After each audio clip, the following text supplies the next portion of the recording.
Am I the asshole for turning around and going home on my way to the airport for a girls' trip?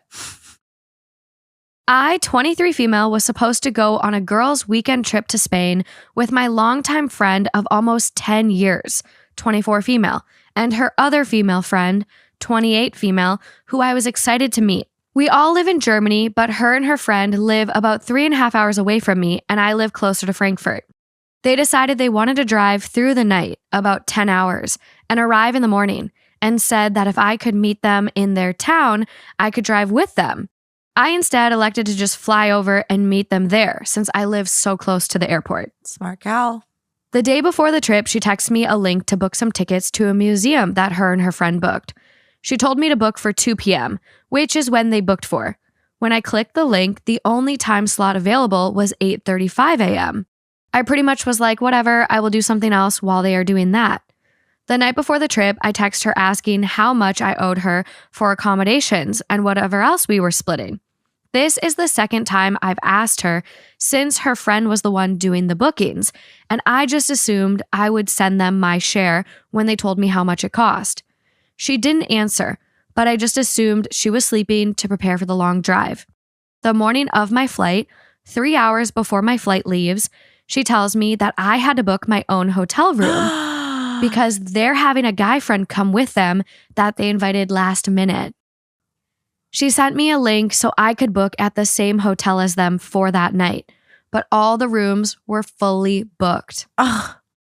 I searched around the area too, and all rooms were booked or very expensive. I really wanted to go, so I just kind of let it go and prepared myself to spend some extra money for a hotel room for myself in a different hotel. But on the way to the airport, I had a gut feeling that I wasn't going to enjoy myself. So I turned around and went home and sent her a text saying I was going to sit this one out because I was expecting a girls' trip. She's being short with me now and thinks I'm being unreasonable. Am I the asshole? Am I the asshole for calling my mother-in-law out for excluding only me on the family girls' trip? Yeah. I'm like secondhand mad. So I get along with my mother-in-law most of the time, but sometimes me and her clash. The only relevant time we've had issues was a few years ago when we were on a family vacation and we got into a massive fight. The long and short of it was I ended up missing an important family dinner at the restaurant my mother-in-law and father-in-law met at. Usually when I'm on vacation, I don't like to schedule stuff out and just explore and have fun. So I got distracted and missed dinner. Last week, I learned that my mother-in-law and all of my sister-in-laws are going on a trip to California this summer. Apparently, they planned this since last year, and I was specifically left out of all of the planning. My sister-in-law said that the reason my mother-in-law chose not to invite me was because of the fight we had about that dinner years ago. I'm the kind of person who likes to deal with things head on, no petty bullshit, so I called my mother-in-law up last night. Good. She at first said it was not personal, that she wanted to plan a bunch of activities over the week in California and knew I was not the one for long planned itineraries. I said that was crap because I could come and still hang out with them at the beach and hotel while going to the planned stuff I chose. She then said she was not going to pay for a flight and hotel for me just to, quote, choose to stand up everyone. Things got heated really quickly, and she ended up telling me that she swore to herself never to pay for another of my trips after ruining her anniversary trip like I did, just because I'm selfish and can't be bothered to do things other people want to do. This was complete bullshit, and I called her on it. We ended up fighting, and I hung up. I texted all of my sister-in-laws telling them I'm completely disgusted. They all would leave me out of this just because mother-in-law has a petty grudge against me and cannot stop being a control freak for 5 seconds.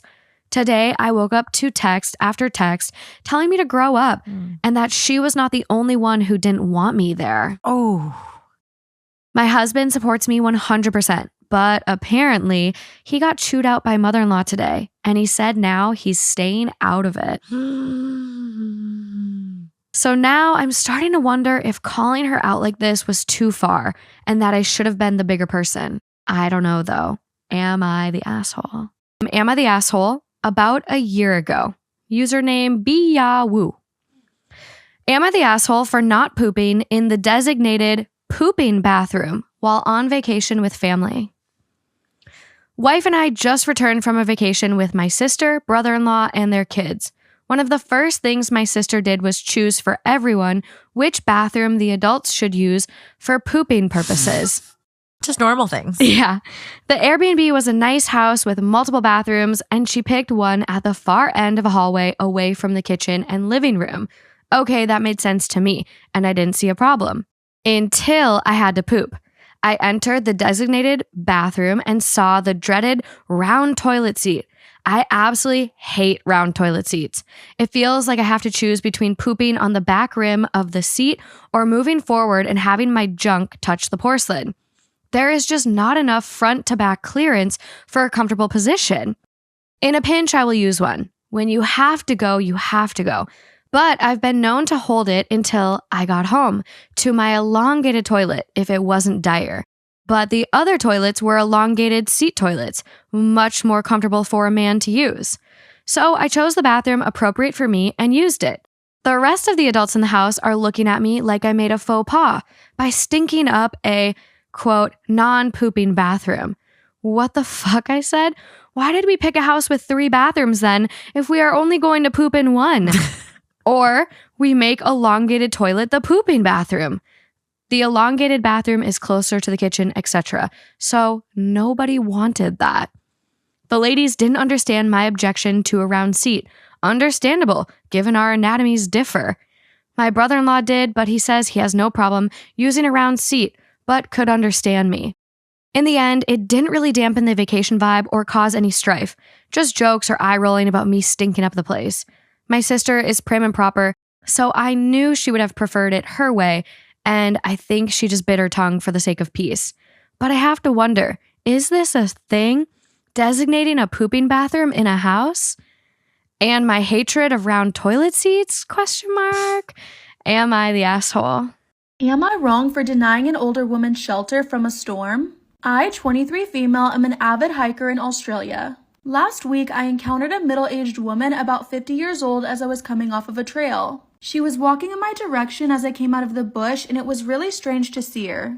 The sun was almost down and the weather was beginning to turn, and also this was an intermediate collection of trails at best, difficult even for me at worst, and she didn't even look super athletic.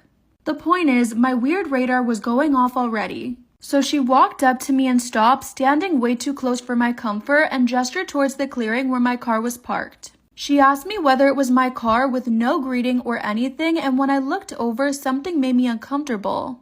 There were absolutely no cars other than mine in sight, and the trail I was on isn't crazy far from civilization, but it's not a walk away. It's one of those highway rest stops that's there for the trail and a few parking spots. No way she could have gotten there without driving. Am I wrong for denying an older woman shelter from a storm? So to recap, there's no way she could have got there without driving. I let her know that yes, it was my car, to which she responded something like, "Perfect, there's a storm coming. I can't be caught in it and I need to get home." It seemed like she had already decided what would happen without waiting for my response, and she started striding for my car. And I'm so glad I always lock my doors because she would have hopped right in. I tried to explain to her that I wasn't sure if it was a good idea for her to hitchhike and asked why she was here in the first place. When she realized the door was locked, she gave me this look of anger and frustration and started ranting the same stuff. "I need to get home. A storm is coming. I cannot be caught in it." I was confused and a little scared as this woman was now a barrier between me and my vehicle. I told her something like, "I'm sorry, but I don't feel comfortable with having a stranger in my car." She stared me down for a few seconds, and just like that, the anger drops from her face and she's silent. I asked if she needed me to call somebody, but she stared at me, walked towards me, and walked away. Am I wrong for reporting a mother and her glitter monster to a flight attendant? I paid extra for an aisle seat in main cabin because of my long legs. It was a packed flight, and my row mates were a mother, late 30s-ish, and a young child, maybe 5 or 6. They brought a bunch of arts and crafts to keep the kid busy, things like a glue stick, markers, paper, and craft sticks. It sounds cute, and it was until the glitter came out. The child, or what I like to call her Glitter Godzilla, Gigi, was making a mess, and because she was in the middle seat, the glitter would spill onto my side. If you remember glitter from elementary school, it's so messy if you're trying to attach it to paper, and there's a lot of shake off and most of it doesn't stick. So yeah, the glitter and marks from the glue stick rolling off the gray table was everywhere. My shoes, my backpack, and my jeans. I'm patient and understand kids can be messy, but this felt crazy. So I tried catching the mom's eye, hoping that she'd stepped in, but she just gave me a blank look like, this is how it is. Am I wrong for reporting a mother and her glitter monster to a flight attendant? I'm not confrontational, so when I got up to use the bathroom, I quietly shared the situation with the flight attendant. She promised to be discreet and address it, and when I got back to my seat, the mother was pissed. I don't know what the attendant said, but the mom claimed I was being discriminatory against mothers. And she said she was just trying to keep her child entertained and then started raising her voice, accusing me of being a selfish man with no understanding of children. All this despite the fact that my lower half now looks bedazzled. There were no other available seats, so I had to sit there and hear the lady's verbal attacks, and the flight attendant gave me a look of sympathy. And when we finally landed, the lady gave me a final FU. I do a lot of traveling, and this was the flight from hell. Not to mention, it was pretty embarrassing in the airport. Not that I can blame people taking notice, so am I wrong? Or should I have just sucked it up and became a human art project?